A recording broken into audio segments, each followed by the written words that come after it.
Hello, welcome to my channel. আগের ভিডিওতে আমরা কোষে দেখি 1.4-এর যে 2 পর্যন্ত অঙ্ক ছিল সেগুলো কমপ্লিট করে নিয়েছিলাম। আজকে আমরা 3 থেকে স্টার্ট করব। তো দেখো 3-এর অঙ্কগুলো কীরকম বলা হচ্ছে। নিম্নলিখিত গাণিতিক সমস্যাগুলি একচল বিশিষ্ট দ্বিঘাত সমীকরণে প্রকাশ করি। মানে এইগুলো যেগুলো আছে এই অঙ্কগুলো সেগুলোকে প্রথমে দ্বিঘাত সমীকরণে কনভার্ট করতে হবে। মানে দ্বিঘাত সমীকরণ রূপে প্রকাশ করতে হবে। এবার সমীকরণ রূপে আমরা কি করে প্রকাশ করি? 1.1 কি 2-এ শিখেছিলাম যে কোনো সমীকরণ গঠন কি করে করতে হয়। তো সেই জিনিসটা আমাদের কাজে লাগবে। তো যারা ওই 1.1 বা 2 যেটা বললাম সেই ভিডিওটা যদি না দেখো তাহলে এখানে অনেক জিনিস মিস করবে, অনেক জায়গায় প্রবলেম হবে। তো প্লিজ ওই ভিডিওটা আগে দেখো। তো প্রথমে এরকম দ্বিঘাত সমীকরণ আকারে প্রকাশ করে নিতে হবে। তারপর বলা হচ্ছে যে শ্রীধর আচার্যের সূত্র প্রয়োগ করে বা উৎপাদকের সাহায্যে সমাধান করতে হবে কার? ওই যে সমীকরণ যেটা গঠন করব তার। আমরা জানি যে মেনলি দুটো পদ্ধতিতে আমরা দ্বিঘাত সমীকরণ সলভ করি। একটা হচ্ছে উৎপাদক, যেটা আমরা ওই মিডল টার্ম ফ্যাক্টর করে করি। আর একটা হচ্ছে শ্রীধর আচার্যের ফর্মুলা ইউজ করে। এবার শ্রীধর আচার্যের ফর্মুলা অনেক বেশি ইজি, তো আমরা সেটাই বেশি প্রেফার করব। তো এখানের প্রত্যেকটা অঙ্ক যতগুলো থাকবে প্রত্যেকটা আমরা সলভ করব শ্রীধর আচার্যের ফর্মুলা ইউজ করে। আর শ্রীধর আচার্যের ফর্মুলা কী করে ইউজ করতে হয় তার স্টেপ বাই স্টেপ গাইডেন্স দিয়েছিলাম আগের ভিডিওতে। তো প্লিজ আগের ভিডিওটা দেখো, যেখানে 1.4-এর যে 2-এর অঙ্কগুলো আছে সেগুলো করেছিলাম। সেই জায়গাটায় প্রপারলি ডিসকাস করা হয়েছিল যে কিভাবে শ্রীধর আচার্যের ফর্মুলার সাহায্যে কোনো সমীকরণ মানে দ্বিঘাত সমীকরণ সলভ করতে হয়। তো ফার্স্টের অঙ্কটা দেখো কি বলা হচ্ছে। সাথী একটি সমকোণী ত্রিভুজ অঙ্কন করেছে যার অতিভুজের দৈর্ঘ্য ক্ষুদ্রতম বাহুর দ্বিগুণ অপেক্ষা 4 বেশি। মানে একটা সমকোণী ত্রিভুজ আছে, সমকোণী ত্রিভুজ মানে যার একটা কোণ, মানে যে ত্রিভুজের একটা কোণ 90 ডিগ্রি। তো ধরে নিচ্ছি যে এই হলো আমাদের সেই সমকোণী ত্রিভুজ। এবার বলা হচ্ছে যে এর অতিভুজের দৈর্ঘ্য, অতিভুজ মানে সব থেকে বড় যে বাহুটা হয় সেটা অতিভুজ। এই তিনটের মধ্যে সব থেকে বড়কে এই বাহুটা, তার মানে এটা হলো অতিভুজ। এবার বলা হচ্ছে এই বাহুটা মানে অতিভুজটা ক্ষুদ্রতম বাহুর দ্বিগুণ অপেক্ষা 4 সেমি বেশি। মানে এই যে এইটা তো অতিভুজ হয়ে গেল, আর এই বাহুটা আর এই বাহুটা যেটা আছে তার মধ্যে যেটা ছোট হবে। তো ধরে নিচ্ছে এখানে যে এই বাহুটা ছোট, মানে ভূমিটা ধরে নিলাম ছোট। আমরা জানি যে এইটাকে ভূমি বলছে, এটাকে উচ্চতা বলছে, আর এটাকে অতিভুজ বলছে। এবার অতিভুজ ফিক্স থাকে, কিন্তু ভূমি তুমি এইটাকেও বানাতে পারো, এইটাকেও বানাতে পারো, যেটা ইচ্ছে। কিন্তু মনে রাখবে যদি একটাকে আমি ভূমি হিসেবে ফিক্স করে নিই, ধরো এটাকে ফিক্সড করলাম, তো অটোমেটিক্যালি এটা উচ্চতা হয়ে যাবে, আর এটা তো অতিভুজ আছেই। আবার যদি আমি এইটাকে ভূমি ধরি তখন এইটা অটোমেটিক্যালি উচ্চতা হয়ে যাবে, আর এইটা তো অতিভুজ আছেই। তো বলা হচ্ছে যে এই যে যে অতিভুজটা আছে সেটা ক্ষুদ্রতম বাহুর, ধরে নিলাম এইটা ক্ষুদ্রতম বাহু, তো তার মানে এই বাহুটার দ্বিগুণ, এই যে বলেছে ক্ষুদ্রতম বাহুর দ্বিগুণ, তো দ্বিগুণ অপেক্ষা 4 সেমি বেশি। মানে এই বাহুটা যদি আমি দ্বিগুণ করি, দিয়ে যদি আরও 4 যোগ করি, তাহলে এইটা পেয়ে যাব। এইটুকু বলা হলো। আর কি বলা হচ্ছে, যদি তৃতীয় বাহুর দৈর্ঘ্য অতিভুজের দৈর্ঘ্য থেকে 2 সেমি কম হয়। মানে তৃতীয় যে বাহুটা ছিল আর একটা, মানে এখন এইটা তো হয়ে গেল অতিভুজ, এইটা তো হয়ে গেল আমাদের ভূমিটা মানে ছোট বাহুটা, তো আরেকটা বাহু কোনটা? এইটা। বলা হচ্ছে এই বাহুটা দৈর্ঘ্য অতিভুজের দৈর্ঘ্যর থেকে 2 সেমি কম, মানে এই যে অতিভুজ আছে যেটা যেটা সব থেকে বড়, তার থেকে 2 সেমি কম হচ্ছে এ। মানে এ যদি 6 হয় তাহলে এই বাহুটা হবে আমার 4। এবার জিজ্ঞাসা করছে যে এই যে সাথী যে ছবিটা এঁকেছিল সমকোণী ত্রিভুজ, তার তিনটে যে বাহু আছে সেই তিনটে বাহুর দৈর্ঘ্য কত।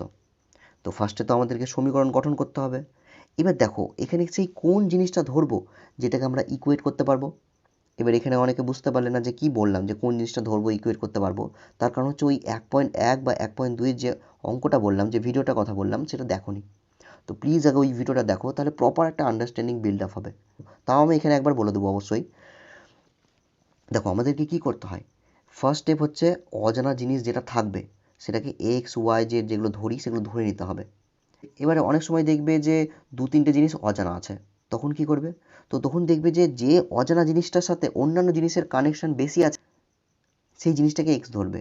মানে ধরো এখানে একটা জিনিস অজানা আছে আর একটা জিনিস অজানা আছে, এর সাথে অন্যান্য জিনিসের কানেকশান মানে অন্যান্য জিনিস যে তথ্য দিয়ে দিবে, মানে অন্যান্য জিনিস যে তথ্য দিয়ে দিবেন স্যার, তার সাথে কানেকশান ধরো এই অজানা জিনিসটার 5টা, আর এই অজানা জিনিসের কানেকশন হচ্ছে 6টা।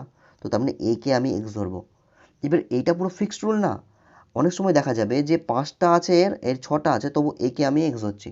কেন? কারণ তখন হয়তো দেখতে পাচ্ছি যে ক্যালকুলেশন করতে সুবিধা হচ্ছে বা সমীকরণ গঠন করতে সুবিধা হচ্ছে। তো এটা পুরো ফিক্সড রুল না, তাও জাস্ট একটা আইডিয়া দেওয়ার চেষ্টা করলাম। 1 নম্বর পয়েন্ট তো বললাম অজানা জিনিস ধরবে। 2 নম্বর পয়েন্ট হচ্ছে যেগুলোর সাথে কানেকশন বেশি, মানে সম্পর্ক বেশি, সেইটাকে অজানা ধরবে। 3 নম্বর হচ্ছে এমন একটা জিনিস ফিক্সড করে নেবে যেটাকে তুমি এক্সের মাধ্যমে প্রকাশ করতে পারো। এবার এই জায়গাটা হচ্ছে টাফ, আমরা বুঝতে পারি না যে কোন জিনিসটাকে আমি এক্সের মাধ্যমে প্রকাশ করব। তো দেখো প্রথমে এক্স কোনটা ধরবো, আমরা দেখতে পাচ্ছি যে এখানে অতিভুজ বলে দিয়েছে ক্ষুদ্রতম বাহুর দ্বিগুণ অপেক্ষা 6 সেমি বেশি। তাহলে আমি যদি ওই সাথীর ধরা ক্ষুদ্রতম বাহুটি ধরি এক্স, তাহলে অতিভুজ কত হবে? বলেছে ক্ষুদ্রতম বাহুর দ্বিগুণ, ক্ষুদ্রতম বাহু হচ্ছে এক্স, তার দ্বিগুণ করলাম, এই যে 2x হলো। তারপরে আরও বলেছে 6 সেমি বেশি হবে ওই অতিভুজটা, তাহলে 6 আরও যোগ করে দিলাম, দিয়ে এই টোটালটা হয়ে গেল আমার অতিভুজ। কখন? যখন এইটা হবে, যখন এক্সটা হবে ক্ষুদ্রতম বাহু তখন। যদি আমি এই জায়গাটায় ওয়াই লিখি তাহলে অবশ্যই এখানে ওয়াই লিখতে হবে। যদি আমি এখানে ধরো এক্স লিখলাম না, ওয়াই লিখলাম না, ধরো আমি লিখলাম 2x, তখন কিন্তু এই এক্সের জায়গায় 2x বসবে। তো নর্মালি আমরা ওরকম ধরি না 2x 4x, আমরা নর্মালি এক্স ধরি, কিন্তু ধরা যাবে ওটাও। তো এইটা হয়ে গেল আমার অতিভুজ। আর কি বলেছিল? যে তৃতীয় বাহু যেটা আছে সেটা অতিভুজের থেকে 2 কম। তো অতিভুজ যেটা আছে সেটা লিখলাম, দিয়ে 2 জাস্ট কী করলাম, এই যে বিয়োগ করে দিলাম, মানে কমিয়ে দিলাম, দিয়ে আমাদের বেরিয়ে এলো এই যে 2x, তো 2x হলো, আর 6 থেকে 2 বাদ দিলে হবে 4, তো 4 বসলো। তো এইটা হলো ক্ষুদ্রতম বাহুটা, এইটা হলো অতিভুজটা, আর এইটা হলো আমাদের তৃতীয় বাহুটা, মানে যে মাঝারি বাহু বলতে পারো। তো এবার আমরা একটা ফর্মুলা জানি, কি ফর্মুলা? যে যদি আমরা অতিভুজে স্কোয়ার করে দিই তাহলে সেটা সমান সমান হয় কার? ভূমি যেটা থাকবে তার স্কোয়ারের, প্লাস যেটা লম্ব থাকবে তার স্কোয়ারের। এবার এখানে অতিভুজ কোনটা? এইটা। এখানে ভূমি কোনটা? এইটা বা এইটা, যে কোনো একটা ভূমি ধরতে পারো, অসুবিধা। এখানে দেখো ভূমিটা ছোট না ওই উচ্চতাটা ছোট সেটা আমাদেরকে বলে দেয়নি, তাহলে যেটা ইচ্ছা তুমি ভূমি, যেটা ইচ্ছা তুমি উচ্চতা ধরতে পারো। কিন্তু মোট কথা কি, এইটা হবে ছোট সব থেকে, আর এইটা হবে মাঝারি, আর এই যে অতিভুজ যেটা আছে সেটা সব থেকে বড়। তো ধরে নিলাম এইটা যেটা আছে সেটাই হচ্ছে আমাদের ভূমি, তো সেটা স্কোয়ার করব, এখানে প্লাস করব, লম্ব কোনটা, তাহলে এইটা নিশ্চয়ই লম্ব হয়ে গেল, তখন সেটা স্কোয়ার করে দেবো। তো দেখো সেটাই করেছি, এই যে ফর্মুলা লিখলাম, দিয়ে অতিভুজ যেটা আছে তার কি করলাম, স্কোয়ার করলাম। ভূমি যেটা আমরা ধরলাম সেটা এক্স ধরেছি, তো তার স্কোয়ার করলাম। এখানে দেখো লেখা আছে লম্ব, তার জায়গায় লেখা আছে এক্স, আর লেখা আছে ভূমি, তার জায়গায় লেখা আছে এইটা।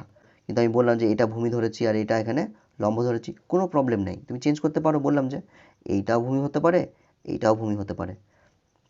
কিন্তু যখন এইটা ভূমি ধরবো তখন এটা উচ্চতা হয়ে যাবে অটোমেটিক্যালি, আর যখন এইটা ভূমি ধরবো তখন এইটা উচ্চতা হয়ে যাবে অটোমেটিক্যালি। আর এখানে লম্ব মানে হচ্ছে উচ্চতা। তো এইটাও ধরতে পারো লম্ব, এটাও ধরতে পারো লম্ব, কোনো প্রবলেম নাই, কিন্তু অতিভুজ ফিক্স থাকবে, যেটা বড় সেই হচ্ছে অতিভুজ। এবার দেখো এইটা করার ফলে আমাদের কি হলো, আমরা সমান চিহ্নের মাধ্যমে প্রকাশ করতে পারলাম। আর এটাই তো আমরা চাইছিলাম, যে সমীকরণ গঠন হোক। আর সমীকরণ গঠন হয় কীভাবে? সমান চিহ্ন প্রকাশের মাধ্যমে, যেখানে এক ধারে কিছু আর এক ধারে কিছু থাকে জিনিস, আর অবশ্যই অজানা রাশিও থাকে, যেমন এখানে আছে এক্স এক্স, এগুলোর মান জানি, এগুলোর মানই তো বার করতে হবে। তো এবার আমাদের সমীকরণ গঠন হয়ে গেল, এই যে এইটা। তো এইটাই বলছিলাম একটু টাফ, কিভাবে আমি সমান চিহ্নের মাধ্যমে প্রকাশ করতে পারবো। তো এখানে আমরা হেল্প নিলাম একটা ফর্মুলার, ওই যে পিথাগোরাসের যে ফর্মুলা আছে সেইটা। এবার এটা যদি আমি এ আর এটা যদি বি ধরি তাহলে ফর্মুলা পড়ছে এ প্লাস বি তার হোল স্কোয়ারের ফর্মুলা, যেটা হচ্ছে A square plus 2ab plus B square. আর এই ধারে এক্স স্কোয়ার করলে তো এক্স স্কোয়ার পেলাম, আর এই ধারেও ফর্মুলা পড়ছে এইটা এ এইটা বি ধরবো, তাহলে হবে A square plus 2ab plus B square. এবার এখানে ফর্মুলা কীভাবে ফেললাম ডিটেলে সেগুলো বললাম না, কারণ এটা আমরা সেই ছোটোবেলা থেকে শিখছি, ক্লাস 7, 8, 9 এই তিনটে ক্লাসে আমরা শুধু তিনটে ক্লাসেই আমরা ফর্মুলা ফেলা শিখেছি। তো তবুও যদি না জানা থাকে তাহলে নিচে কমেন্ট করতে পারো, আমি তার উপর ভিডিও অবশ্যই বানিয়ে দেবো। এবার দেখো এবার দেখো কী করলাম, এটা থেকে তো আমরা এইগুলো পেলাম, আর এইগুলো থেকে ক্যালকুলেট করে এইটা পেলাম, দিয়ে আমরা জানি যে ডান দিকে 0 রাখতে হয়, কেন দ্বিঘাত সমীকরণের মতো বানাবো। তো এইগুলো টোটালটা বাঁ দিকে আসবে, দিয়ে এখানে সাইন চেঞ্জ হয়ে গেল, আর অবশ্যই এখানে ক্যালকুলেটও করে নিয়েছি। এই যে এই দুটো ক্যালকুলেট করে 5x হবে এই যে, আর এইটা যা ছিল তাই হলো, আর এটা যা ছিল তাই হলো। তারপর আমরা কি করলাম, এগুলো ক্যালকুলেট করলাম, তো দেখতে পেলাম এরকম ধরনের জিনিস বেরাচ্ছে। এবার প্রথমেই মাইনাস, বিরক্তিকর, আমরা আগেই আলোচনা করেছি প্রথমে মাইনাস রাখি না। তো তার মানে এখান থেকে কি কমন যাবে, এই সবকটা থেকে কিচ্ছু কমন যাচ্ছে না, কিন্তু বলেছি যার কেউ নাই তার 1 আছে। তো প্রত্যেক জায়গা থেকে আমি 1 কমন নেব, মানে -1 কমন নেব। তো -1 যদি কমন নিই, ব্র্যাকেট যদি বসাই, এইটা আছে মাইনাসে হয়ে গেল প্লাস, এইটা আছে প্লাসে হয়ে গেল মাইনাস, আর এইটা আছে প্লাসে, এটা হয়ে গেল আমাদের মাইনাস, দিয়ে সমান সমান 0। এবার এইটাকে যদি আমি ডান পারে আনি তাহলে কি হবে, এখানে দেখো গুণ আছে, ডান পারে আসলে ভাগ হয়ে যাবে।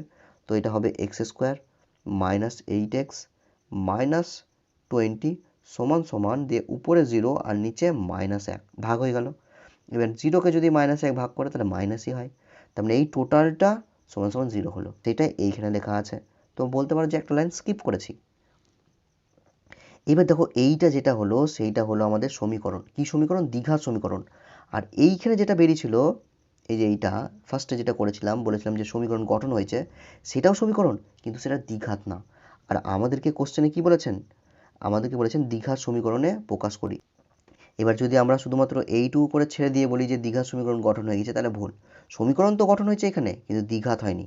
সেটা সিম্পলিফাই করে নর্মাল করে আমরা এইখানে এসে পৌঁছালাম, দিয়ে দেখলাম এটা ax² minus ax² plus bx plus c এর মতো দেখতে লাগছে, তার মানে এইটা হয়ে গেল আমাদের দ্বিঘাত সমীকরণ। এবার দেখো এইটা সলভ করার দুটো পদ্ধতি আছে, ফার্স্ট হচ্ছে উৎপাদকে বিশ্লেষণ করে, আর সেকেন্ড হচ্ছে শ্রীধর আচার্যের ফর্মুলা ইউজ করে। আর শ্রীধর আচার্যের ফর্মুলা ইউজ করে কীভাবে সলভ করতে হয় সেটার পুরো ডিটেল প্রসেস আমরা আগেই শিখেছি। ওই যে আমরা ডিসকাস করেছিলাম যে নর্মাল করে নিতে হবে, কম্পেয়ার করতে হবে, তারপরে চেক করতে হবে, তারপরে কি ওই শ্রীধর আচার্যের ফর্মুলা ইউজ করতে হবে। এবার শ্রীধর আচার্যের ফর্মুলা ইউজ করে করাটা অনেক বেশি ইজি, তো আমরা সেটাই করব। কিন্তু দেখো এখানে তাও বলে দেওয়া হয়েছে যে উৎপাদকে যদি বাই চান্স করতে চাও তাহলে কিভাবে হবে, ওই যে মিডল টার্ম ফ্যাক্টর করতে হবে, দিয়ে এই যে এই প্রসেসটা করতে হবে। এখানে আর বলছি না যে মিডল টার্ম ফ্যাক্টরটা কীভাবে করতে হলো, কারণ সেটা আমরা অলরেডি অনেকবার ডিসকাস করেছি। এবার আমরা করব শ্রীধর আচার্যের ফর্মুলা ইউজ। তো এটা তো দেখতে পাচ্ছি ওই x² প্লাস bx ওর মধ্যে দেখতেই লাগছে, তো ডাইরেক্ট আমরা তুলনা করে দিলাম, a b আর c এর মান পেয়ে গেলাম। তো এই অঙ্কটাতে একবার বলে দিই যে তুলনা কি করে করলাম। এই যে এখানে a আছে, তার বদলে দেখো এখানে কিছু নেই, মানে 1 আছে, তার মানে এর মান হয়ে গেল 1, এই যে 1 লিখলাম। x² আছে, এই যে x², তারপরে তারপরে দেখো এখানে প্লাস আছে, আমাদের এখানে মাইনাস আছে, তা সমস্যা নাই, কেন, কারণ আমরা জানি এই যে -8x যেটা আছে সেটাকে আমরা লিখতে পারবো প্লাস ব্র্যাকেটের মধ্যে -8 দিয়ে x, এইটাও সেই -8ই আছে, এই যে প্লাসে মাইনাসে মাইনাস হবে। তো এখানে দেখো প্লাস আছে, এই যে প্লাসের সাথে প্লাস ম্যাচ করে গেল, আর এখানে বি আছে, আর বি এর জায়গায় দেখতে পাচ্ছি -8 আছে, তো তার মানে বি এর ভ্যালু হয়ে গেল আমাদের -8। এবার এখানে প্লাস আছে কিন্তু এখানে আছে মাইনাস, কিন্তু ওই যে প্লাস আমরা বাইরে লিখবো আর ব্র্যাকেটে 20 লিখবো, দিয়ে আমরা বলবো যে এই যে প্লাস, এখানেও প্লাস আছে, আর এখানে সি এর বদলে এই যে আমাদের আছে -20, তো সি এর মান হয়ে গেল -20। আর এত ডিটেলে দেখবে না, কি করবে না, তো আমার এখানে এ আছে, তার বদলে এখানে 1 আছে, তার মানে এ এর মান হয়ে গেল 1, আর এই একটা কিসে আছে, প্লাসে আছে, তার মানে এর মান হয়ে গেল +1। তারপরে দেখতে পাচ্ছি বি আছে, এখানে বি এর বদলে এখানে আছে -8, তো -8 হলো বি এর মান। আর এখানে সি আছে, সি এর বদলে দেখতে পাচ্ছি এখানে -20 আছে, তো সি এর মান হলো -20। অত এইভাবে প্লাস এখানে ব্র্যাকেটে এরকম করে 20 লেখার দরকার নেই। এবার তারপর কি করব, ওই যে চেক করার সিচুয়েশন আছে, দেখো আমাদের নর্মাল করতে হয়, করা হয়ে গেছে অলরেডি, এখানে আছে নর্মাল। তারপরে সেকেন্ড হচ্ছে তুলনা করা, সেটা করে নিলাম, দিয়ে আমরা এবিসি এর মান পেয়ে গেলাম। থার্ড হচ্ছে চেক করা। এবার এখানে কি চেক করব আমরা, দেখো আমাদেরকে কি বলেছে যে চেক করো যে বাস্তব বীজ আছে কি নাই, তো আমরা সেটা করব না চেক অবশ্যই, কিন্তু তাও এখানে দেখো করেছে চেকটা। এই পোর্শনটা তুমি না করলেও পারো, কোনো প্রবলেম নাই, জাস্ট করেছে, দিয়ে দেখিছে যে আমাদের যে এই পোর্শনটার ভ্যালু সেটা 0 থেকে বড়ই হচ্ছে। আর 4 ছিল পয়েন্ট সলভ করা, সেটা তো করতেই হবে অবশ্যই। তো দেখো এবার আমরা কি করলাম, এই যে ফর্মুলা যেটা আছে শ্রীধর আচার্যের ফর্মুলা এইটা, সেটা লিখলাম। এবার এখানে এই যে বি এর মান আমরা জানি কত, বি এর মান বেরিয়েছে এখানে -8, তো সেটা এখানে এই যে বসালাম, এখানে +8 হলো কি করে দেখো, তো এখানে মাইনাস আছে, প্রথমে মাইনাস লিখলাম, তারপরে বি আছে, বি এর বদলে কত বসবে, এই যে -8, তো -8 বসলো। এখানে আবার বলে দিই যে এই মাইনাসটা হচ্ছে এইখানে থাকা মাইনাসটা, আর এই মাইনাসটা হচ্ছে বি এর বদলে যে মানটা আছে -8, সেই 8-এর মাইনাসটা। তারপর কি আছে, এখানে প্লাস মাইনাস আছে, বসলো। তারপরে রুট আছে, এই যে এই রুটটাও বসলো। তারপরে বি স্কোয়ার, বি কত আমাদের এখানে -8, তো -8 দিলাম, দিয়ে তার গোটাটা স্কোয়ার। তারপরে আছে -4ac, মাইনাস লিখলাম, দিয়ে 4 আছে 4 লিখলাম, এ এর মান হচ্ছে 1, গুণ দিয়ে লিখলাম, বি এর আর সি এর মান হচ্ছে -20, তো এখানে ব্র্যাকেটে -20 লিখলাম। এবার বাই ছিল, দিয়ে 2a ছিল, তো বাই দিলাম, দিয়ে 2, এর মান হচ্ছে 1, তো 1 লিখলাম। এবার দেখো এখানে মাইনাসে মাইনাসে তো প্লাস হয়ে যাবে, দিয়ে 8 হবে, সেটা এখানে লেখা হলো। প্লাস মাইনাস আছে, লেখা হলো। আর এই যে এই পোর্শন যেটা আছে, এই পোর্শনটাও তো আমরা একবার ক্যালকুলেট করলাম, এই যে এই জায়গাটাতে, দিয়ে কত পেয়েছি 144। তো এই গোটাটা পোর্শন যেটা আছে তার বদলে আমরা ডাইরেক্ট লিখে দিলাম 144। আর এই যে রুট ছিল, এই রুটটা, তো সেই রুটটা তো এখানে বসলোই। আর 2 এর মান ছিল 1, তো 1 লিখে এখানে গুণ করে দিলাম, তো 2 হলো। তারপরে কি করলাম দেখো, এইটা যা আছে লিখলাম। 144-এ যদি বর্গমূল করি তাহলে হয় 12, লিখলাম। প্লাস মাইনাস ছিল, সেটাও লিখলাম। এখানে 2 একে গুণ করে 2 হলো। এবার কি করব, এবার আমরা দুবার এক্স লিখব, এ একবার এ একবার, দিয়ে সমান চিহ্ন দিব, যেমন এখানে দিয়েছি এই যে 2 জায়গায়। তারপর এইটাই লিখব যা আছে ডিট্টো, যা আছে সেম টু সেম। 8 12 2 আছে, দেখো এখানে 8 12 2, 8 12 2, কিন্তু একবার লিখব প্লাসে আর একবার লিখব মাইনাসে। কেন, এখানে একবার প্লাস আছে একবার মাইনাস আছে। এবার তারপর এটা ক্যালকুলেট করলাম, 10 হলো, আর ক্যালকুলেট করলাম আর একবার, তো -2 হলো। এবার এক্স এর মান -2 এর মানে কি, এক্সটা আমরা কি ধরেছিলাম, এক্সটা ধরেছিলাম ওই ত্রিভুজের যে ছোট বাহুটা ছিল, ক্ষুদ্রতম বাহু, সেইটা। এবার বাহুর মানে কি, বাহুর দৈর্ঘ্য কোনোদিন ঋণাত্মক হতে পারে? এর আগে আমরা আলোচনা করেছিলাম যে দৈর্ঘ্য, সময়, গতিবেগ এগুলো কোনোদিন ঋণাত্মক হতে পারে না। তো তার মানে এক্স এর যে এই মানটা বেরিয়েছে সেটা ভুল, এইটা তার মানে ঠিক।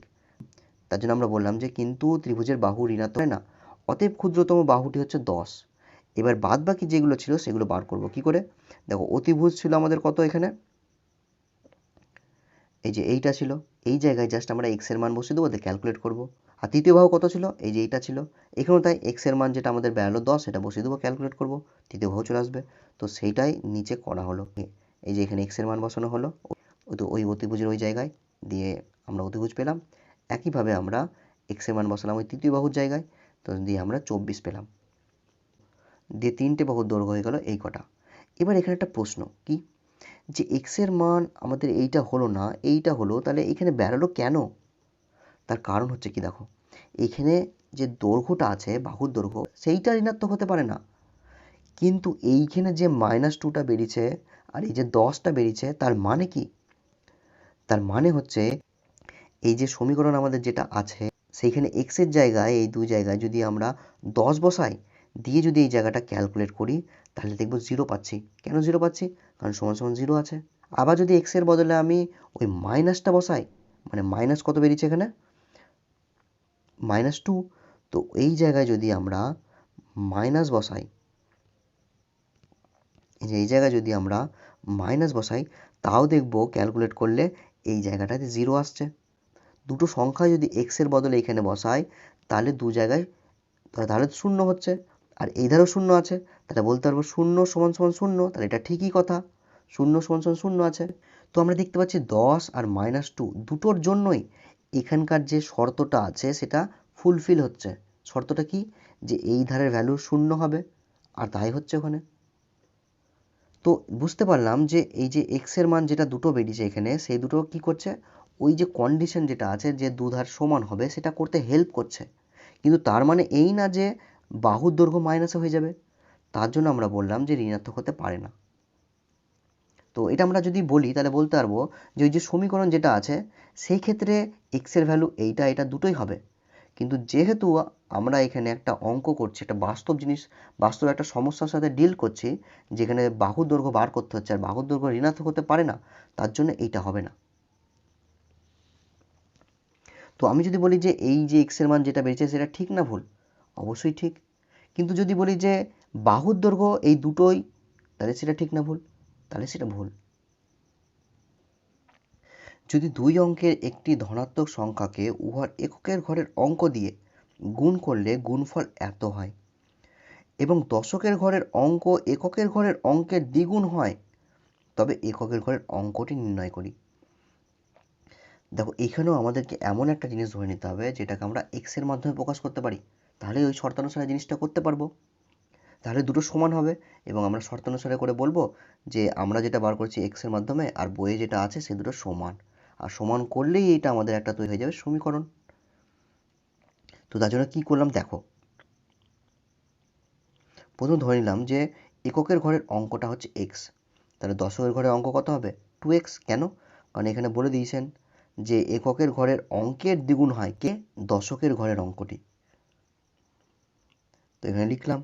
এবার দেখো এককের ঘরের অঙ্ক এত, দশকের ঘরের অঙ্ক এত, তাহলে সংখ্যাটা কত হবে? যদি আমি বলি যে আমার কাছে একটা সংখ্যা আছে যার এককের ঘরের অঙ্কটা আছে 6, তো 6 লিখব। আর দশকের ঘরের অঙ্কটা আছে 2, তো 2 লিখলাম। তাহলে সংখ্যাটা কত হলো? 26। তো তার মানে এককের ঘরের অঙ্ক এখানে আছে এক্স, তো এক্স লিখব। আর দশকের ঘরের অঙ্ক আছে 2x, তো 2x লিখব। তো আমাদের অঙ্কটা হয়ে গেল 2xx। এবার এটা করা কি ঠিক হলো? দেখো আগেরটা 6 আর 2 ছিল, তো 26 বলেছিলাম, ঠিক আছে।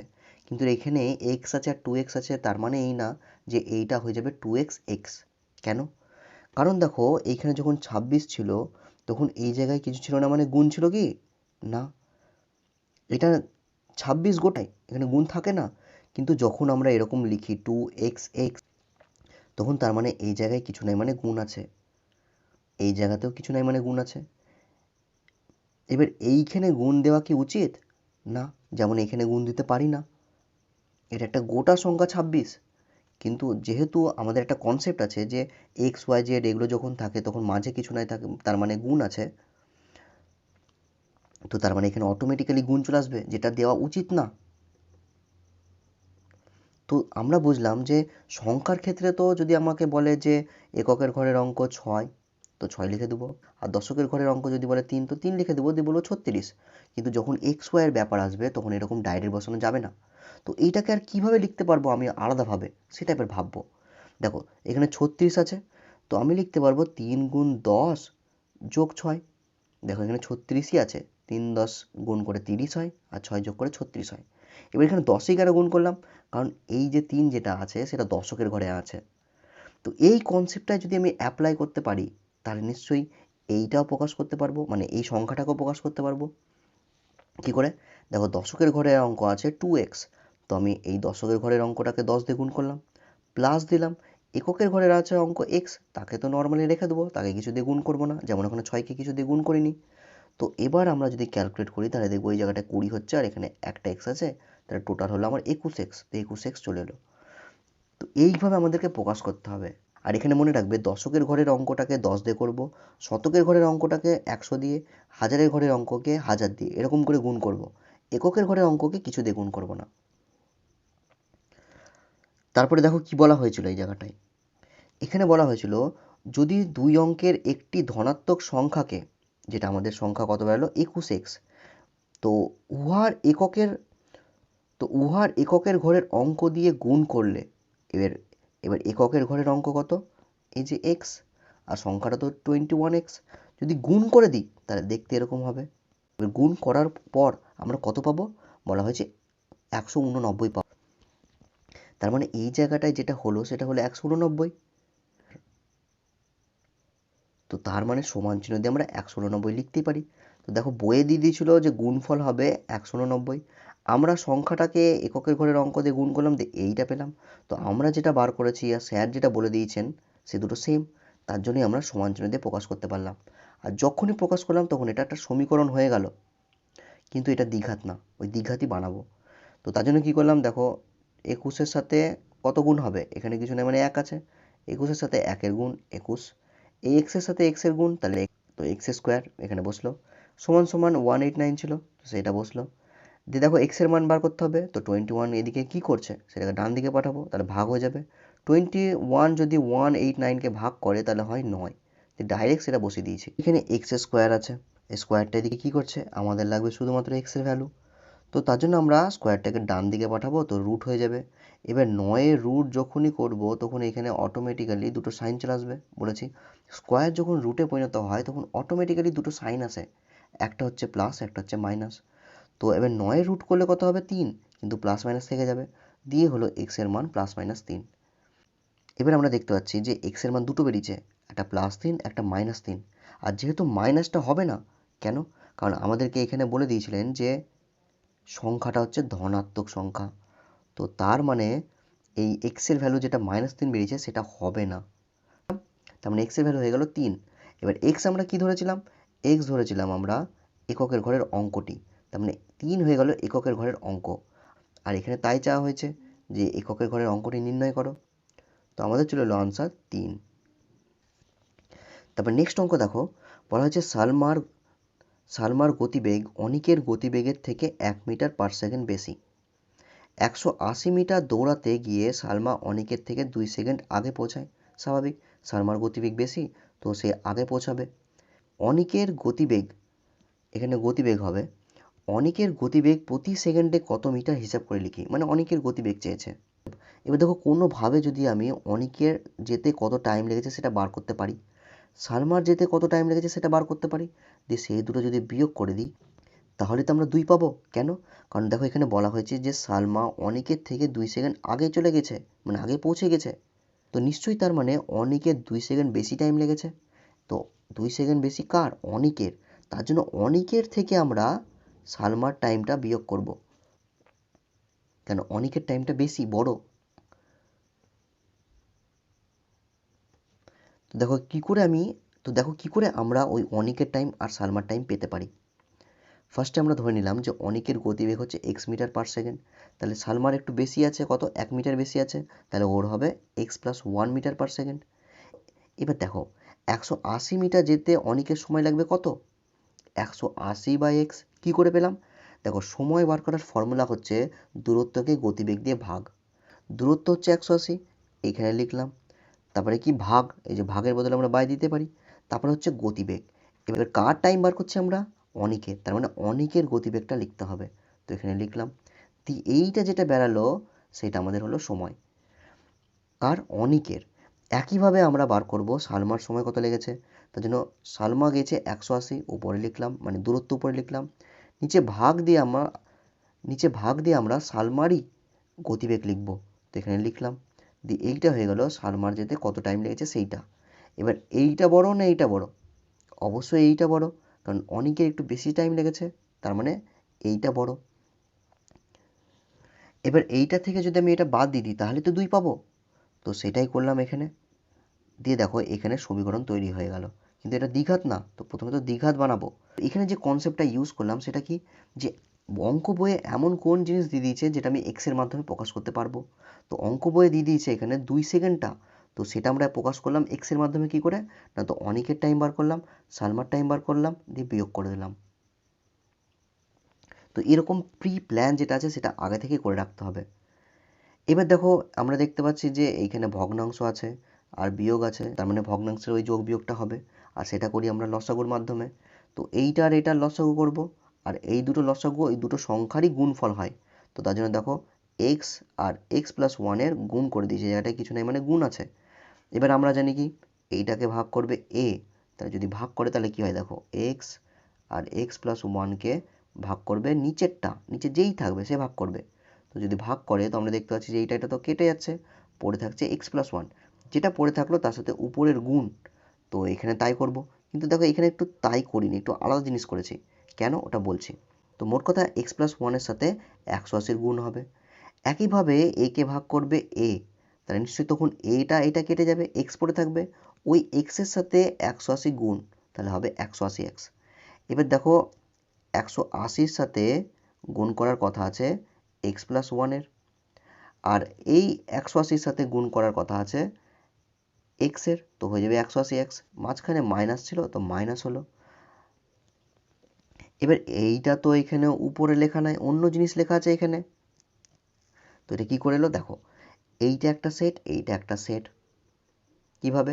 কারণ দেখতে পাচ্ছি এখানে গুণ আছে, আর গুণ আলাদা করে না, তার মানে এটা গোড়াটা একটাই। এখানে দেখতে পাচ্ছি মাইনাস আছে, তার মানে এ আলাদা হয়ে গেল আর এ আলাদা হয়ে গেল। এবার দু জায়গাতে দেখতে পাচ্ছি যে 180 কমন আছে, তো সেটা যদি কমন নিই তাহলে এইখানে কি পড়ে থাকলো, 180 তো চলে গেছে, তাহলে পড়ে থাকবে এক্স প্লাস ওয়ান। আর এইখানে 180 চলে গেছে, তাহলে পড়ে আছে এক্স, তো এক্স লিখলাম, মাঝখানে মাইনাস তো মাইনাস লিখলাম। এবার দেখো এই জিনিসটাই গোটাটা এইখানে লেখা আছে, তো একটা লাইন স্কিপ করা হয়েছে সেটা বলতে পারো। এবার দেখো এইটা এটা কাটা যাবে, তো তো তার মানে এখানে এক পড়ে থাকলো, সেই একের সাথে 180 গুণ, তাহলে 180 হবে, লিখলাম। নিচে এইটার সাথে এইটা গুণ হবে, তাহলে হবে এক্স স্কোয়ার, লিখলাম। এইটার সাথে এইটা গুণ হবে, হবে এক্স। এখানে 2, তো 2 বসলো। এবার আমরা দেখতে পাচ্ছি যে আমাদের যোগ বিয়োগ করা হয়ে গেল, তাও দেখতে পাচ্ছি ভগ্নাংশ আছে, তার মানে ক্রস গুণ। এবার আমরা দেখতে পাচ্ছি যে এই 2 এই 180কে কাটতে পারবে, দিয়ে হবে এখানে 90। এবার দেখো 2 কোথায় আছে, উপরে, কেন নিচে কিছু নেই, মানে 1 আছে। আর এখানে 180 আছে উপরে, তো আমরা আলোচনা করলাম যে সমান চিহ্ন থাকলে উপর উপর কাটে, তো এইখানে হয়ে গেল 90, তো সেটা লিখলাম। নিচে যা ছিল তাই বসলো। আর এখানে 2 তো কেটে গেছে, 1 পড়েছিল, তো সেটা লিখলাম। এবার আমরা দেখতে পাচ্ছি যে এই জায়গাটায় এখনো ভগ্নাংশ আছে, যোগ বিয়োগ গুণ ভাগ সব করার পরও, তাহলে ক্রস গুণ করব। তো ক্রস গুণ যদি করি তাহলে এর সাথে এর গুণ হবে, তাহলে এইটাই হবে, বসিয়ে দিলাম।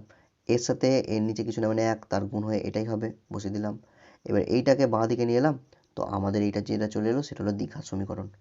এবার আমরা সিদ্ধার্থ আচার্যের ফর্মুলা ইউজ করব, যেটা খুবই ইজি। এখানে ডিটেলে আলোচনা করব না, কারণ 2 নম্বর অঙ্কগুলোতে ডিটেলে করেছি, আর আগের দুটো অঙ্ক তো আমরা ডিটেলে আলোচনা করলাম। তো দেখো এখানে কী করলাম, এটার সাথে তুলনা করলাম A X square plus B X plus C সমান সমান 0, দিয়ে এ বি সি তিনটের মান পেলাম। দিয়ে চেক করার জন্য কী করলাম, এটা লিখলাম, দিয়ে প্রত্যেকটা জায়গায় মান বসালাম, ক্যালকুলেট করলাম, 361 এলো, তার মানে এখানে বাস্তব বীজ আছে। দিয়ে সিদ্ধার্থ আচার্যের ফর্মুলা লিখলাম, মানগুলো বসালাম এ বি সি এর, দিয়ে ক্যালকুলেট করলাম, এটা বেরালো। দিয়ে আমরা জানি যে দুবার লিখতে হয় একই জিনিস, এইটাই লিখলাম দুবার, একবার লিখলাম প্লাসে, একবার লিখলাম মাইনাসে, ক্যালকুলেট করলাম, একবার বেরালো 9, একবার বেরালো -10। এবার এক্স ধরেছিলাম গতিবেগ, এবার গতিবেগ কোনোদিন ঋণাত্মক হতে পারে না, তো তার মানে এইটা হবে না, তার মানে এইটা হয়ে গেল এক্স এর মান, তো তার মানে অনেকের গতিবেগ হয়ে গেল 9 মিটার। তারপর নেক্সট অঙ্ক 4, এটা দেখো কি বলা হচ্ছে, আমাদের পাড়ায় একটি বর্গক্ষেত্রাকার পার্ক আছে, ভালো, ঘুরে বেড়াও পার্কে। তারপরে কি বলা হলো, ওই পার্কের একটি বাহুর দৈর্ঘ্যের থেকে 5 মিটার বেশি দৈর্ঘ্য বিশিষ্ট, তো এই যে এই বর্গক্ষেত্রের যে এই বাহুটা আছে তার দৈর্ঘ্য যা আছে তার থেকে 5 মিটার বেশি দৈর্ঘ্য বিশিষ্ট একটা বাহু নিব, তো নিলাম, এর একটু বড় আঁকলাম। আর কি বলা হয়েছে, ওই পার্কের বাহুর দৈর্ঘ্য থেকে 3 মিটার কম প্রস্থ বিশিষ্ট, মানে এই যে প্রস্থ যেটা বলছি সেটা যত আছে তার থেকে 3 মিটার কম নেব, তো এখানে একটু ছোট করে আঁকলাম। তো দেখো এর ফলে এরকম একটা কি তৈরি হলো, আমাদের আয়তক্ষেত্র। বলছি এরকম একটা আয়তক্ষেত্র তৈরি হবে। এবার দেখো তারপরে কি বলা হচ্ছে, ওই আয়তক্ষেত্রাকার যে পার্ক আছে তার ক্ষেত্রফলটা ওই বর্গক্ষেত্রের পার্কের ক্ষেত্রফলের দ্বিগুণ অপেক্ষা 78 মিটার কম, মানে এই যে এই বর্গক্ষেত্র যেটা ছিল তার যে ক্ষেত্রফল, মানে এই জায়গাগুলো সেটা যতটা আছে, ওই পার্ক যেটা নতুন তৈরি হলো আয়তক্ষেত্র তার ক্ষেত্রফলটা কি হবে, তো এর থেকে দ্বিগুণ হবে এরটা। শুধু তাই না, আবার 78 বেশি হবে, মানে এ যদি এক্স হয় তাহলে এ হবে দ্বিগুণ মানে 2x। শুধু তাই না, আবার 78 যোগ হবে মানে প্লাস 78 হবে, সরি এখানে মাইনাস বলেছে, মানে কম বলেছে, সরি এই যে কম বলা হয়েছে এখানে, তো -78 করতে হবে, মানে কম করতে হবে। এবার দেখো আমরা করব কি করে, এখানে এমন একটা জিনিস ধরে নিতে হবে যেটা যেটা আমরা সমান চিহ্নের মাধ্যমে প্রকাশ করতে পারবো, আর সেটা কি, প্রথমে ধরে নিলাম যে ওই বর্গক্ষেত্রের পার্কের বাহুর দৈর্ঘ্য x মিটার, মানে এই যে যেটা ছিল তার এই বাহুটা হচ্ছে x। আর বলে দিয়েছিল যে আয়তক্ষেত্র যেটা তৈরি হলো নতুন পার্ক সেটার বাহুর দৈর্ঘ্য এর থেকে 5 বেশি, এটা ধরলাম x, তাহলে এর হবে x+5। আর ওই আয়তক্ষেত্রের পার্কেরই প্রস্থ বলেছিল 3 মিটার কম। দেখো এবার একটা বর্গক্ষেত্রের চারিধার সমান হয়, তাহলে এইটা যদি x হয় তাহলে এইটাও x হবে। আর প্রস্থ কত বলেছে আয়তক্ষেত্রের, বলছে এর থেকে 3 মিটার কম, তাহলে এটা x, যেটা x তাহলে এটা হবে x-3। তো আমাদের কাছে বর্গক্ষেত্রের বাহুর দৈর্ঘ্য আছে, আয়তক্ষেত্রের দৈর্ঘ্য আছে, আয়তক্ষেত্রের প্রস্থ আছে। এবার আমরা কি করব, বর্গক্ষেত্রের ক্ষেত্রফল বার করব, তার ফর্মুলা কি, বাহু স্কোয়ার, বাহু হচ্ছে x, তার স্কোয়ার করে দিলাম। আর আয়তক্ষেত্রেরও ক্ষেত্রফল বার করব, আর তার ফর্মুলা কি? দৈর্ঘ্য ইন্টু প্রস্থ। এই যে দৈর্ঘ্য আর এই যে প্রস্থ গুণ করে দিলাম। এইটা হলো আমাদের বর্গক্ষেত্রের ক্ষেত্রফল, এইটা হলো আয়তক্ষেত্রের ক্ষেত্রফল। এবার কি?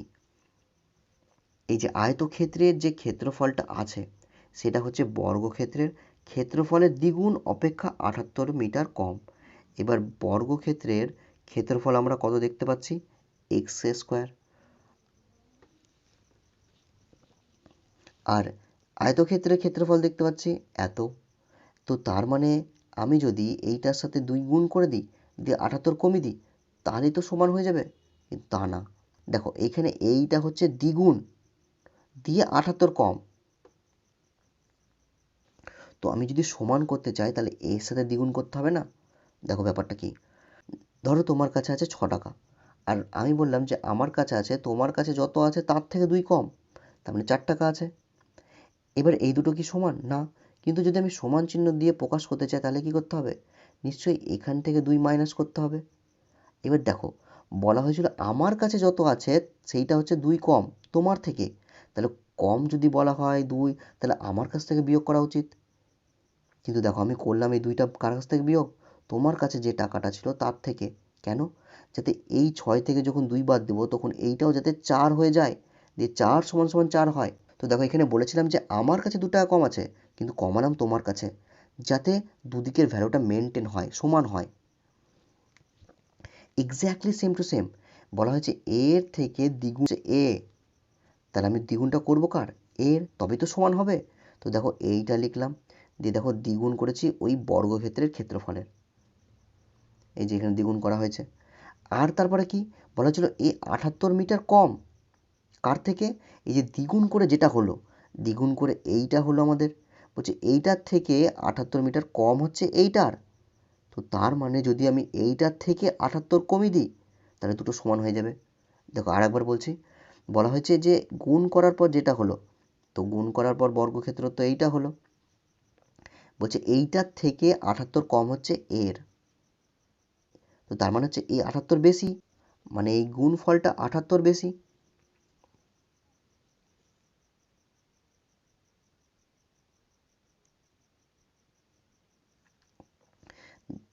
তার জন্য এর থেকে যদি আমি 78 কমিয়ে দিই তাহলে দুদিকের ব্যালেন্স হয়ে যাবে। এবার এখানে মনে রাখবে, এক্স স্কোয়ারের থেকে কিন্তু 78 কম এ না। এক্স স্কোয়ারে যখন দ্বিগুণ করব, দিয়ে যেটা তৈরি হচ্ছে এখানে তার থেকে 78 কম হচ্ছে এ। এবার এটা করার ফলে আমাদের এই যে সমীকরণ গঠন হয়ে গেল, কিন্তু এটা দ্বিঘাত না। তো আমরা সেটা দ্বিঘাত করব কি করে? দেখতে পাচ্ছি এখানে ব্র্যাকেট আছে, মাঝখানে গুণ আছে, তো আমাদের ওই প্রসেসটা হবে এর সাথে এর গুণ, এর সাথে এর গুণ, এর সাথে এর গুণ, এর সাথে এর গুণ। তো সেটা করলাম, এইটা পেলাম। এটা গুণ করে হলো 2x স্কোয়ার, সেটা বাঁ পারে আনলাম, মাইনাস 2x স্কোয়ার হয়ে গেল। এইটা বাঁ পারে আনলাম, প্লাস 78 হয়ে গেল। দিয়ে দেখো, দিয়ে এইটার সাথে এইটার ক্যালকুলেশন হবে, এইটা পেলাম। এইটার সাথে এইটার ক্যালকুলেশন হবে, এইটা পেলাম। আর এইটার সাথে এইটার ক্যালকুলেশন হবে, এইটা পেলাম। কিন্তু এখানে আমরা দেখতে পাচ্ছি যে মাইনাস আছে প্রথমে, তো কী করব? ওই যে -1 কমন নেব, দিয়ে আমরা দেখব এইটা আসছে। এখানে -1 কমন নেওয়ার ব্যাপারটা বললাম না। এবার দেখো এটা যেটা বেরোলো সেটা দ্বিঘাত হয়ে গেল। এবার এটা আমরা উৎপাদকের মাধ্যমে করতে পারি এরকম করে, মিডল টার্ম ফ্যাক্টর করে। আবার চাইলে ওই সিধা আচার্যের ফর্মুলা ইউজ করতে পারি, যে কোনো একটা করবে। এই যে এইটাও করতে পারো, যেটা এখানে আছে, যেটা এখানে আছে বক্সের মধ্যে, অথবা এই যে যেটা শুরু হচ্ছে সিধর আচার্যের ফর্মুলা প্রসেসটা, সেটা করতে পারো। তো প্রথমে এটার সাথে তুলনা করে নিলাম, এবিসি এর মান পেলাম, চেক করলাম এখানে, এইটা পেলাম। তারপরে কি? সিধর আচার্যের ফর্মুলা ব্যবহার করলাম, মান বসালাম, ক্যালকুলেট করলাম, এইটা পেলাম। দিয়ে এইটাই দুবার লিখব, এইখানে যেমন লিখেছি, একবার প্লাসে একবার মাইনাসে।